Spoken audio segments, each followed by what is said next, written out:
mission de service de l'Éternel et surtout pour annoncer ba projet ebele na kati ya Sankuru. Boyeba que le gardien du temple de Jésus-Christ, le prophète né Masikatenda Jacques, ayambama ki kitoko na esengo multiplié fois 2 na kokitana ye na avion apambola ki mabele ya Lodja pe province mobimba ya Sankuru. Ba pasteur ya église ebele ba tondi samaki na esengo ya komona lisusu le prophète né Masikatenda Jacques après ba année ebele e bongo libanda ya aéroport neti kaka kokota ya nkolo Yesu Kristo na kati ya Jérusalem e tuluku monene ya bana na Nzambe ya église Dieu vivant ba tonda ki wana ebele pona koyamba mosali na Nzambe. Direction Inde kino epa ya administrateur du territoire oyo azwaki penza lipamboli ya mobeso elongo na équipe na ye mobimba kolongwa wana mbala moko na kati ya église Dieu vivant bipai wapi le gardien du temple de Jésus-Christ apesaki na ino programme ya maye oyo ye kosala na kati ya Lodja pe sima apamboli bana na Nzambe na mateya awa lokengelo sapi omutila eye pona kobongisa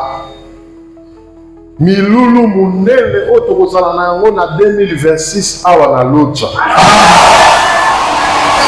Bosimba pe boyeba que dans 8 ans oyo ezali koya église Dieu vivant et kokokisa bongo 50 ans d'existence mokoka kasi na cinquantenaire wana ba activité ekosalema tellement ebele ndenge kaka utaki kosala mosusu na mbujimai boyeba ete prophète né Masikatenda a annoncé pe ba activité ebele na kati ya Sankuru neti awa na Lodja et si ba pesie espace bipai wapi église ekotongela bango morgue kasi ya koyeba ezali ete na séjour na ye awa na kati ya Lodja mokolo ya lundi oyo école biblique esalemi avec impact pe idéologie na basali na Nzambe ya ndenge na ndenge pe na ba après-midi école de guérison na kati ya église Dieu vivant bipai wapi bana na Nzambe bazwaki lobiko ya kafu sombele suka bisanga ekozala bongo mokolo ya mercredi oyo wapi le prophète akozala en plein air na espace ya marché sur